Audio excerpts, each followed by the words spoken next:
Hello friends, నేను రాజు గారు. చింత చచ్చినా పులుపు చావలేదని ఒక సామెత ఉంది. ఇది వైఎస్ఆర్సీపీకి బాగా వర్తిస్తుంది. ఎందుకంటే వైఎస్ఆర్సీపీని ప్రజలు దారుణంగా ఓడించినా కూడా వాళ్ళు ఏమీ నేర్చుకోవడం లేదు. మన తప్పులు ఎక్కడ ఉన్నాయి, మనను ప్రజలు ఇంత దారుణంగా ఎందుకు ఓడించారు, మన లోపాలు ఏంటి అని ఎవరైనా కూడా నేర్చుకుంటారు. కానీ వైఎస్ఆర్సీపీకి సంబంధించినటువంటి అధిష్టానం నుంచి వాళ్ళ నాయకుల వరకు అదే పాత తంతు. వాళ్ళు నేర్చుకోవడం పక్కన పెట్టి అవే విమర్శలు, అధికారంలో ఉన్న అలాంటి విమర్శలే, ఇప్పుడు ప్రతిపక్షంలో ఉన్నా కూడా అవే విమర్శలు. కొత్తగా వాళ్ళు చేసేది ఏమీ లేదు. కూటమి ప్రభుత్వానికి వైఎస్ఆర్సీపీ గవర్నమెంట్కు చాలా తేడా కనపడుతుంది. వైసీపీ అధికారంలో ఉన్నప్పుడు సోషల్ మీడియాలో ఎవరైనా మాట్లాడినా, ఎవరైనా గట్టిగా ప్రశ్నించినా వాళ్ళపై కేసులు పెట్టి జైలుకు పంపించారు.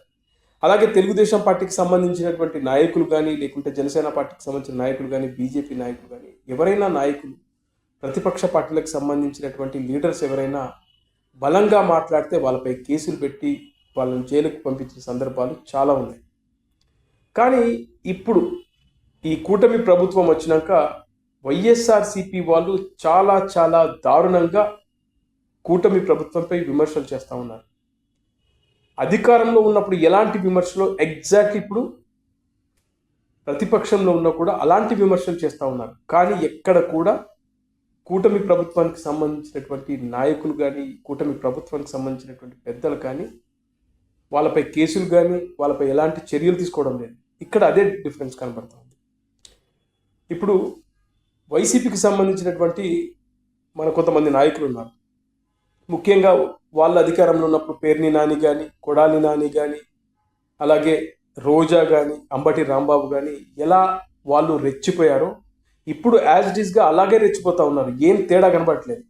వాళ్ళలో పశ్చాత్తాపం అయితే కొద్దిగా కూడా కనబడట్లేదు. అరే మనం ఓడిపోయాము, మనం దారుణంగా ఓడిపోయాము, మనం దీని నుంచి పాఠాలు నేర్చుకుందాం, ఇకనైనా నోరును అదుపులో పెట్టుకుందాం అని వాళ్ళు కొంచెం కూడా ఆలోచించట్లేదు. మొన్నటికి మొన్న పేర్ని నాని మచిలీపట్నంలో పవన్ కళ్యాణ్ గారి గురించి ప్రెస్ మీట్ పెట్టి ఎంత చండాలంగా దారుణంగా మాట్లాడాడో మనందరం విన్నాం. తర్వాత ఇప్పుడు రోజా మీనాక్షి అమ్మవారిని దర్శనం చేసుకోవడానికి చెన్నై వెళ్ళింది. దర్శనం చేసుకునే ముందు తమిళ మీడియాతో మాట్లాడింది, తమిళంలోనే మాట్లాడుతూ అవే పాత విమర్శలు, అవే దారుణమైన విమర్శలు, అదే పాత క్యాసెట్ వేసి రుబ్బేసింది. చంద్రబాబు నాయుడు గారి పైన, పవన్ కళ్యాణ్ గారి పైన విమర్శలు. చంద్రబాబు నాయుడు చాలా దుర్మార్గుడు, తన మామకు వెన్నుపోటు పొడిచాడు, జూనియర్ ఎన్టీఆర్ని పార్టీలోకి రానివ్వకుండా చేశాడు, ఎన్టీఆర్ ఫ్యామిలీకి సంబంధించినటువంటి అందరినీ కూడా చాలా చాలా దారుణంగా మోసం చేశాడు. ముఖ్యంగా దగ్గుబాటి వెంకటేశ్వరరావుని ఆయనకు రాజకీయంగా ఎదగకుండా సమాధి చేశాడు. అలాగే ఇప్పుడు లడ్డూలో కల్తీ జరిగిందనే కొత్త డ్రామాని ఎత్తుకున్నాడు. 100 రోజుల పరిపాలనలో చేసింది ఏమీ లేదు. ఈ తప్పులను కప్పిపుచ్చుకునేందుకు దత్తపుత్రుడైనటువంటి పవన్ కళ్యాణ్ను ముందుకు తీసుకొచ్చాడు. పవన్ కళ్యాణ్ రెచ్చిపోతున్నాడు. పవన్ కళ్యాణ్ గతంలో మాట్లాడాడు, నేను బాప్టిజం తీసుకున్నానని చెప్పాడు. ఇలా చాలా చాలా దారుణంగా లేనిపోని విమర్శలు చేస్తూ ఈ వైఎస్ఆర్సీపీ వాళ్ళు కింద పడ్డా మీద పడ్డా మాదే పై చెయ్యి అనే రకాలు. వీళ్ళు లడ్డులో కల్తీ జరిగిందనే దానిపైన డిబేట్ పెట్టట్లేదు. కల్తీ జరిగుంటే నిజంగానే జరిగింది, క్షమించండి అని ఒప్పేసుకోవాలి. కానీ అలాంటి గొప్ప గొప్ప పనులు వీళ్ళు చేయరు, ఒప్పుకోరు. ముఖ్యంగా పైగా వాదిస్తూ ఉంటారు, అది జరగలేదు. ల్యాబ్ రిపోర్ట్లు చెప్తా ఉన్నాయి కదా కల్తీ జరిగిందని. అదే విషయాన్ని కూటమి ప్రభుత్వానికి సంబంధించినటువంటి చంద్రబాబు నాయుడు గారు కానీ, ఉప ముఖ్యమంత్రి పవన్ కళ్యాణ్ గారు కానీ మీడియా ముందు మాట్లాడుతున్నారు. మీరు ఒప్పుకోవట్లేదు.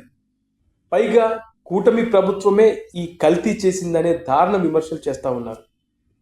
ఇదే విమర్శలు కనుక వైఎస్ఆర్సీపీ గవర్నమెంట్లో చంద్రబాబు నాయుడు గారు కానీ, లేకపోతే పవన్ కళ్యాణ్ గారి విమర్శలు చేసి ఉంటే, లేనిపోని అబద్ధాలు ఆడుతున్నారు, తిరుమల పవిత్రతను చెడగొడుతున్నారు, తిరుమలలో లడ్డుల విషయంలో కల్తీ జరిగిందని లేనిపోని అబండాలు వేస్తున్నారనే ఉద్దేశంతో వీళ్ళపై కేసులు బుక్ చేసి వీళ్ళను జైలుకు పంపించేవారు.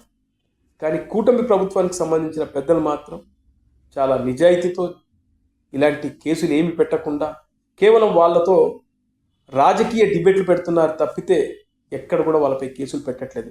వాస్తవానికి ఇలాంటి తప్పుడు పనులు చేసిన వాళ్ళని వెంటనే వాళ్ళపై కేసులు పెట్టాలి. ఇలా నోటికి దారుణంగా అంటే నీచంగా దారుణంగా మాట్లాడే వాళ్ళపైన కూడా కేసులు పెట్టాలి. పెట్టట్లేదు. మనకు మాట్లాడే స్వేచ్ఛ ఉందని ఇష్టానుసారంగా విమర్శలు చేస్తే అది ఎలా?